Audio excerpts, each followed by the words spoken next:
I know I say that this video should come out before midnight, but sincere apologies. I've had a very hectic day. But anyways, let's go.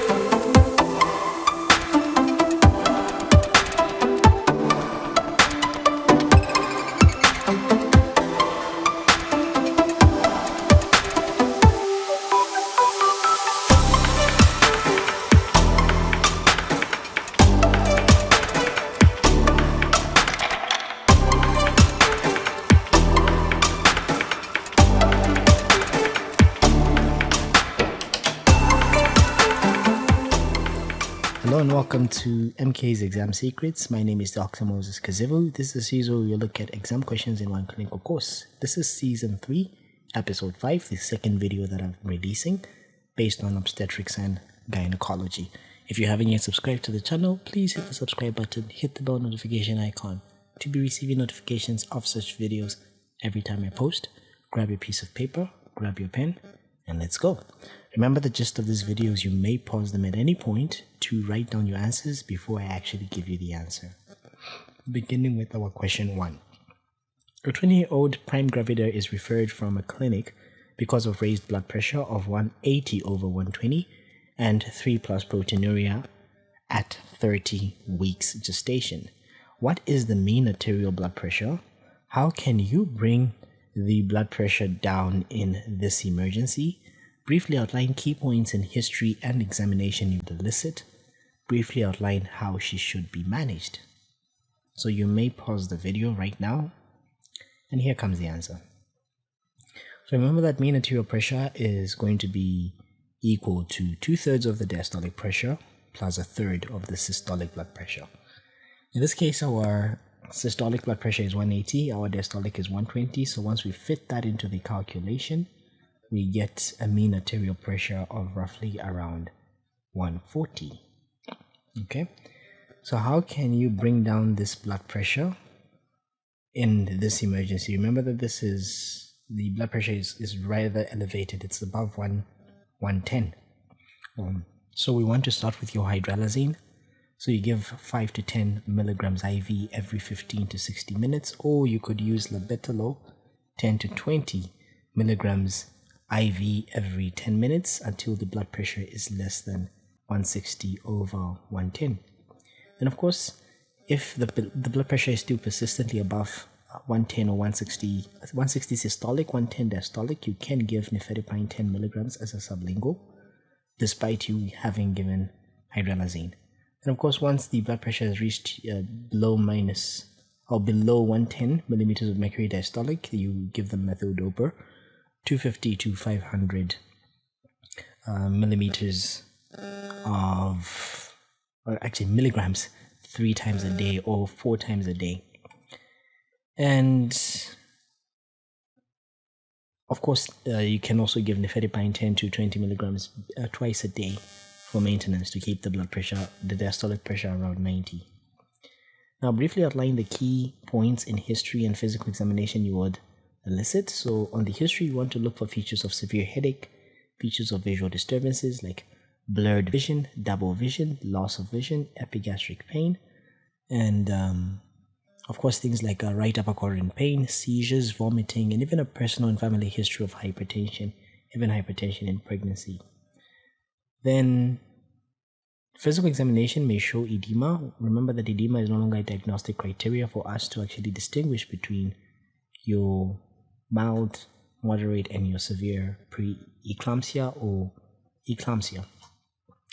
Then liver tenderness, shortness of breath, raised blood pressure, and of course you would also want to do an ophthalmological examination.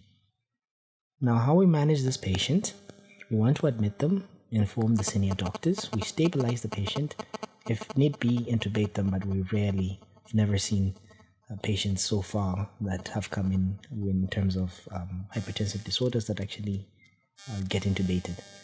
So we treat them with antihypertensives as we stated before, then we treat them with magnesium sulfate. Remember, with severe preeclampsia, the management is exactly the same as with preeclampsia in terms of the prevention of the seizures. So our regimen that we use according to our national guidelines is, of course, the one where we start off with a stat dose of 4 grams IV of magnesium sulfate and 10 grams, 5 milligrams in each buttock, and then that's your loading dose. Your 10 milligrams of magnesium sulfate is a loading dose. There's a dilution that is usually made for this. I will save that for another video. Then, of course, your maintenance dose is going to be 5 grams intramuscularly, 4 hours in each buttock in alternating patterns. Remember, before you administer your dose of magnesium sulfate, make sure that you check your urine output. It should be greater than 30 mils per hour.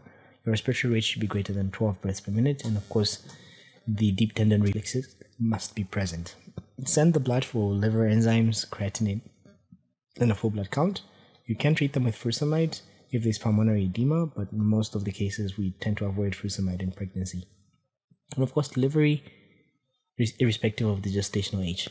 So, and in this case, since the gestational age is less than 35 weeks, we can administer steroids, dexamethasone 6 milligrams IM every 12 hours for 4 doses, and then deliver after 24 hours of the second dose. Then we induce the labor with the aim of vaginal delivery if our Bishop score is actually equal or greater than 7. And if it's less than that, or if there's any other contraindication to vaginal delivery, we deliver them via C-section.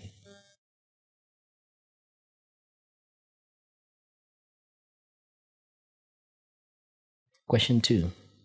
A woman presents at 30 weeks gestation with complaints of vaginal draining and is admitted. What is the differential diagnosis? Name 3. How would you confirm the diagnosis? What investigations would you order? What are the risks of preterm premature rupture of membranes?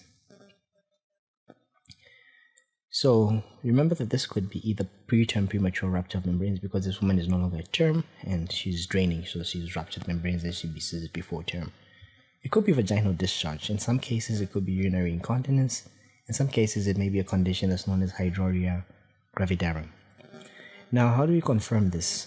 Pretty much we want to perform what is known as a sterile speculum examination. So we're going to be visualizing the liquor in the cervical ostium, and then if it's not seen, you can actually ask the mother to bear down or to strain down, and then you see the liquid trickling down, the liquor trickling down, and then you may see that this is pooling in the posterior fornix of the vagina. You may do a nitrazine pH test where you test this discharge. If the discharge turns blue, then this is indicative of amniotic fluid. You may also do a fanning test. This is pretty much getting the sample of your amniotic fluid and then placing it on a microscopic slide, allowing it to dry. When you view it under the microscope, you're going to see a leaf-like pattern. Then what investigations would you order? So you would do an ultrasound, of course, for the fetal well-being. It also assesses for oligohydramnios. Remember, this is going to be indicated when our amniotic fluid index is less than 8 centimeters or when our single deepest pool is less than 2 centimeters. And of course, a full blood count, urea and electrolytes to rule out dehydration, liver function tests. And what risk factors for preterm premature rupture of membranes? They could be maternal, things like chorioamnionitis, sepsis, deep venous thrombosis, and even preterm labor, or fetal, prematurity with the associated complications, respiratory distress, patent actus atriosum, intraventricular hemorrhages, necrotizing enterocolitis, umbilical cord compression, as well as oligohydramnios. Question 3. You are an intern on duty in labor ward and the attending midwife asks you to help her conduct the 3rd stage of labor as she resuscitates the baby. Outline the steps that you would follow to perform the procedure safely.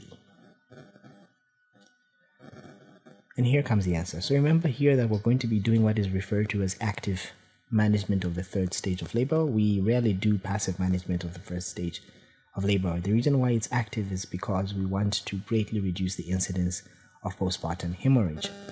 So here we want to place the mother on the dorsal surface to note any features of the placenta separation. For example, there will be a gush of fluid, and also to assess the amount of blood loss.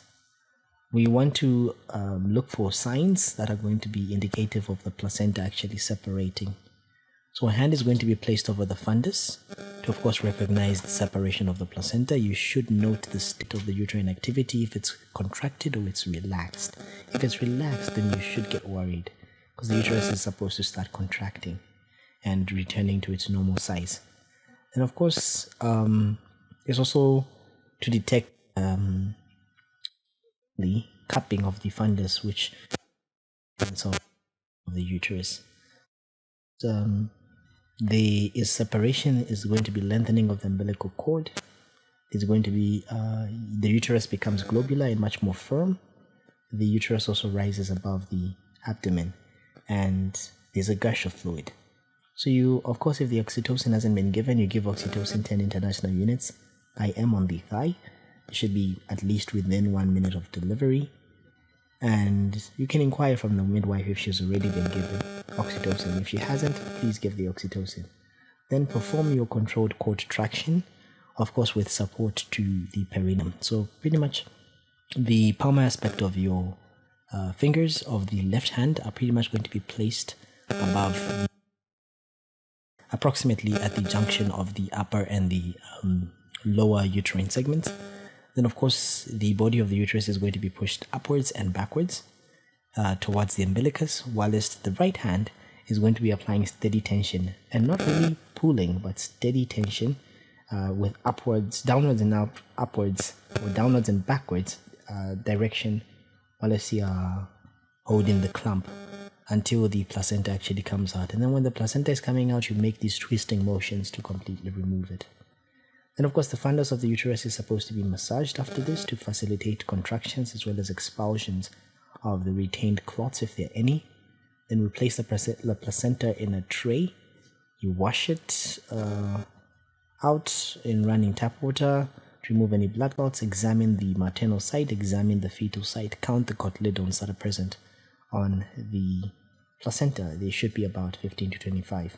Then, of course, the membranes, the chorion and amnion, for any completeness and the presence of any abnormal vessels that may indicate an accessory placenta, which is known as a sac-centuriate lobe. And then, of course, you examine the umbilical cord, which should have the 2 umbilical arteries and 1 vein. You inspect the vulva, the vagina, and the perineum for any injuries, repair any injuries if they are present. Then, of course, episiotomy wounds should be sutured from the apex. Now, question 4. A 38-year-old lady is seen in the clinic with complaints of heavy menstrual periods. Describe how she should be. This is supposed to be assessed and managed, not just managed, but assessed and managed. There must have been a typo in this question. So here comes the answer. So you pretty much want to get your history, the age of the patient, the pattern of the abnormal uterine bleeding, when it happens, if it's related to menses, if it's not related to menses, the severity, the associated pain, if there's any unusual vaginal discharge, any urinary symptoms, weight gains, any skin changes, any fatigue, any family history, use of medications including oral contraceptive pills, as well as intrauterine devices. When you examine this woman, you're going to see features of pallor, edema. Examine the necklines, perform a systemic examination. Then, of course, pelvic and bimanual examination should be done and assess the hemodynamic status of this patient. Investigations that you're going to be ordered, including a full blood count to check for the levels of HB and the platelet count, pregnancy test to rule out abortions and ectopic pregnancies, hormones like TSH, T3, T4, FSH, LH, prolactin and testosterone, coagulation profiles like your prothrombin time or your INR, your activated partial thromboplastin time, bleeding and clotting times. That's going to be ruling out coagulopathies. You want to generally get a cross match for this patient because this patient is bleeding. Then, of course, hysteroscopy to rule out endometrial pathologies, and a biopsy can actually be taken, as well as a polypectomy can be done. So it's both diagnostic and therapeutic. Then, of course, your management, of course, ABCs, because this patient is coming in and they may be bleeding at that time. So make sure the airway is patent, the patient is breathing, gain venous access with your large bore cannulae. You may start running your fluids. You draw bloods for investigations as you now send and await for a blood transfusion. And of course, the management is largely dependent on the underlying cause.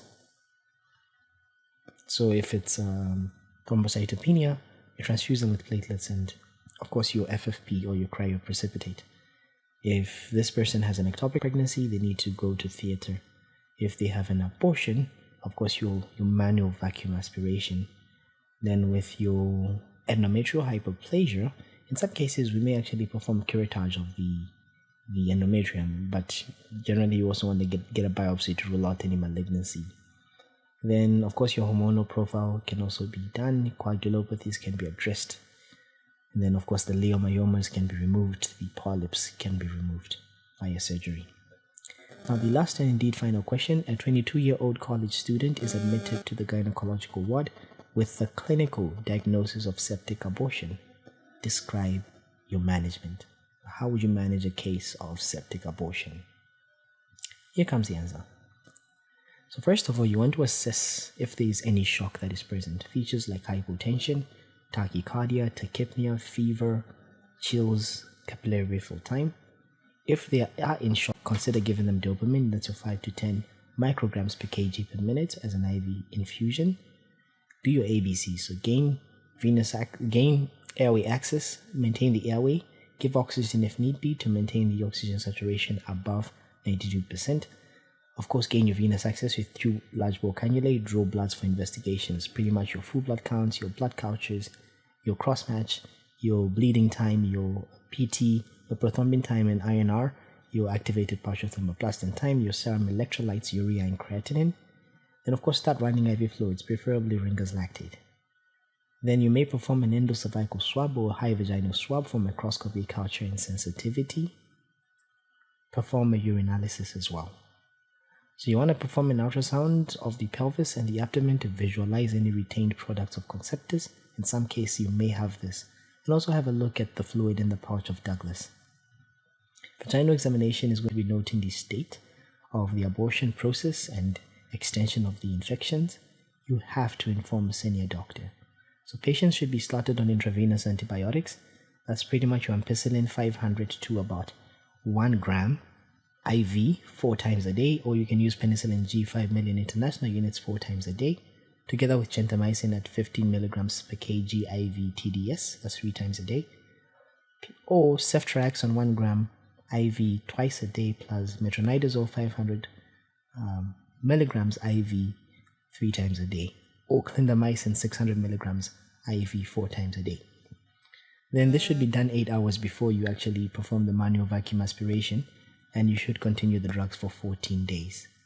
You should modify the drugs according to the antibiotic sensitivity. Cover this patient on analgesia. The evacuation of the uterus must actually be done ideally in theater by a senior doctor, and remember that you must start the antibiotics before, 8 hours before. So in grade 1, you can perform it within 24 hours. That means after 8 hours of the antibiotics. For moderate infection, that's going to be involving the parametrium, that's going to be involving the ovaries or the pelvic peritoneum. You call that as a grade 2.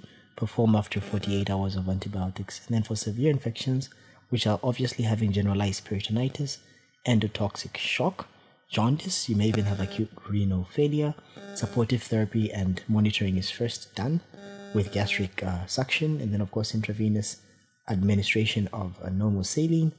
Endotoxic shock or renal failure must be managed accordingly. Then of course the surgery may be needed with injury to the uterus, the bowel, the foreign bodies in the abdomen, or even unresponsive peritonitis may require a patient actually to go to theater. You may actually want to involve the surgeons in this case. Then of course you want to run a 5 to 10 international units of oxytocin infusion during the evacuation so that the uterus can contract, because there's a very high chance of perforation due to the friability of the uterus.